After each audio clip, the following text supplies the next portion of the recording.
Next हम करेंगे question number 27। इसमें हमें बोला in a workshop the number of teachers of English, Hindi and science are 36, 60 and 84 respectively. एक वर्कशॉप है, वर्कशॉप में क्या होगा बच्चा, टीचर्स को ट्रेनिंग दी जाएगी, ट्रेन किया जाएगा। और इंग्लिश, हिंदी और साइंस की टीचर है वहां पर। इंग्लिश की कितनी टीचर्स है? 36, हिंदी की 60 है और साइंस की 84 टीचर्स है। और हमसे पूछा क्या बच्चा, find the minimum number of rooms required. हमें क्या निकालना है? Minimum number of rooms required. Minimum number of rooms निकालने हैं। इफ इन ईच रूम, अगर हर एक रूम में सेम नंबर ऑफ टीचर्स होंगी, सेम नंबर ऑफ टीचर्स होंगी, मतलब नंबर ऑफ टीचर सेम रहेगी हर रूम में। मान लो अगर एक रूम में 6 टीचर है तो सेकंड रूम में भी 6, थर्ड रूम में भी 6, इस तरह से सेम नंबर ऑफ टीचर्स होंगी टू बी सीटेड, वहां पर बैठेंगी। And all of them of being same subject. और हर एक रूम में जो टीचर्स होंगी ना वो सेम सब्जेक्ट की होंगी। मान लो एक रूम में सिर्फ इंग्लिश की टीचर होंगी, एक रूम में सिर्फ हिंदी की और एक रूम में सिर्फ साइंस की। ठीक है, तो बच्चा इसमें हम क्या फाइंड करें? इधर आप मिनिमम नंबर ऑफ रूम्स देखते ही कहोगे कि यहाँ पर हम एलसीएम फाइंड कर लेंगे, मिनिमम वर्ड देख के। लेकिन बच्चा ध्यान रखो, मिनिमम नंबर ऑफ रूम्स हमें फाइंड तो करना है, लेकिन इधर हमें नंबर किसका दिया है? टीचर्स का दिया है ना। तो हमें टीचर्स के पॉइंट ऑफ व्यू से देखना है कि हमें एलसीएम फाइंड करें या एचसीएफ फाइंड करें। हम किसके पॉइंट ऑफ व्यू से देखेंगे? नंबर ऑफ टीचर्स के पॉइंट ऑफ व्यू से। और मिनिमम नंबर ऑफ रूम्स निकालने के लिए बच्चा फॉर्मूला क्या रहेगा? नंबर ऑफ रूम्स निकालने का जो फॉर्मूला होगा ना, होगा टोटल नंबर ऑफ टीचर्स, यानी सभी टीचर्स के नंबर को प्लस करके number of teacher in each room से डिवाइड कर दो।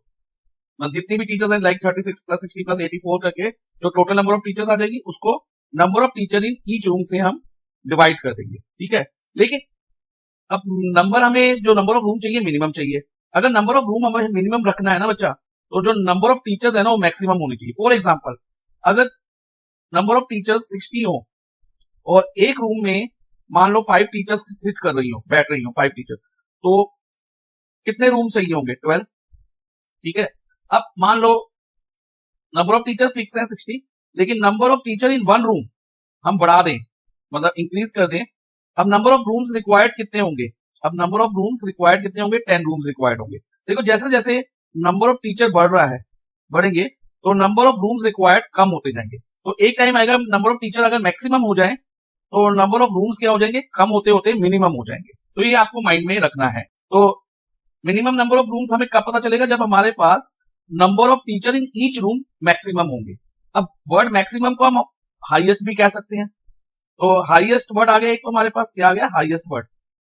अब नंबर ऑफ टीचर जो है ना सेम है हर एक रूम में। देखो लिखा है each room the number of teachers to be seated are same, same number of teacher to be seated. तो सेम मतलब कॉमन हो गया। और जो नंबर ऑफ रूम्स निकल रहे हैं वो किससे निकल रहे हैं? टोटल नंबर ऑफ टीचर्स को, जो नंबर ऑफ टीचर्स को number of teacher in one room से डिवाइड करके, एक रूम से डिवाइड करके। तो यानी कि हमें इन नंबर्स का डिवाइजर चाहिए, हर एक, इसका भी तीनों नंबर्स का 36, 60 और 84 का डिवाइजर चाहिए। डिवाइजर इनका कौन सा होगा? इनका कॉमन फैक्टर। ठीक है, तो फैक्टर वर्ड भी आ गया। तो यानी कि इस केस में हम क्या निकालेंगे? Highest common factor. तो हमें ये ध्यान रखना है, अगर नंबर ऑफ रूम मिनिमम है तो नंबर ऑफ टीचर्स कितनी होंगी? मैक्सिमम होंगी। तो इस केस में हम हाईएस्ट कॉमन फैक्टर फाइंड करेंगे 36, 60 और 84 का। तो हम करते हैं बच्चा, तो तीनों नंबर की प्राइम फैक्टराइजेशन। तो सबसे पहले 36 की प्राइम फैक्टराइजेशन हम करते हैं।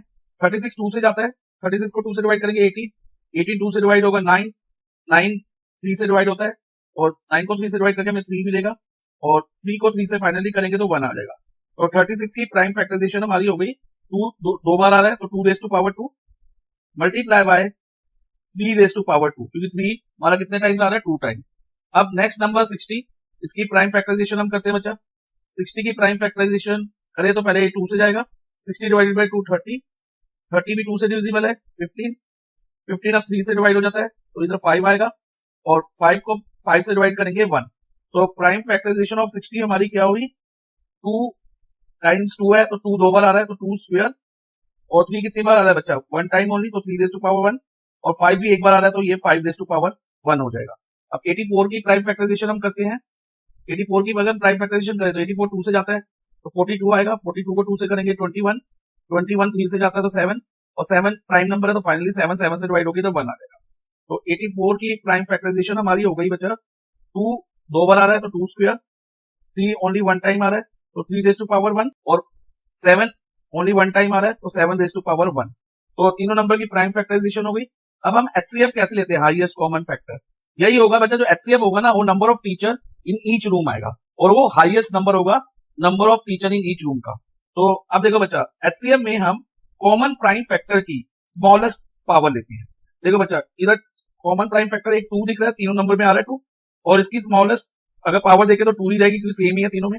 तो 2 स्क्वायर, और क्या कॉमन है तीनों में, 3। तो 3 की स्मॉलेस्ट पावर क्या है, 3 रेज टू पावर 1। तो 3 रेज टू पावर 1 को हम 3 भी लिख सकते हैं। तो HCF में हम हमेशा कॉमन प्राइम फैक्टर की स्मॉलेस्ट पावर लेते हैं, लेकिन 5 और 7 तीनों में कॉमन नहीं है बच्चा। तो 5 और 7 में से कुछ कॉमन नहीं आएगा, तो HCF हमारा होगा 2 स्क्वायर मल्टीप्लाई बाय 3, और 2 स्क्वायर मतलब 2 मल्टीप्लाई 2 4, और 4 मल्टीप्लाई 3 हमारा क्या होता है 12। सो HCF हमारा 12 आ गया। अब हमें नंबर ऑफ रूम्स ही निकालना था, दिखा ना, find the minimum number of rooms, यानी कि अब मिनिमम नंबर ऑफ रूम्स हम इस फॉर्मूला से निकालेंगे, total number of teacher divided by number of teacher in each room. तो और number of teacher in each room कौन सा, maximum number of teacher in each room, या highest number of teacher in each room, वो क्या है हमारा HCF के बराबर। HCF कितना है 12। तो अब इन तीनों नंबर्स को प्लस कर लो, 36 plus 60 plus 84 upon number of teacher in each room, maximum number of teacher in each room, और वो क्या है 12 है। अब इनको ऐड करें तो बच्चा क्या बनता है हमारा, ये 90 120 180 180 डिवाइडेड बाय 12, और अब इसको लोएस्ट टर्म करते हैं, तो 90 और 6, और 90 को अगर 6 से डिवाइड करें तो 15। तो minimum number of room required कितना होगा, 15 रूम्स।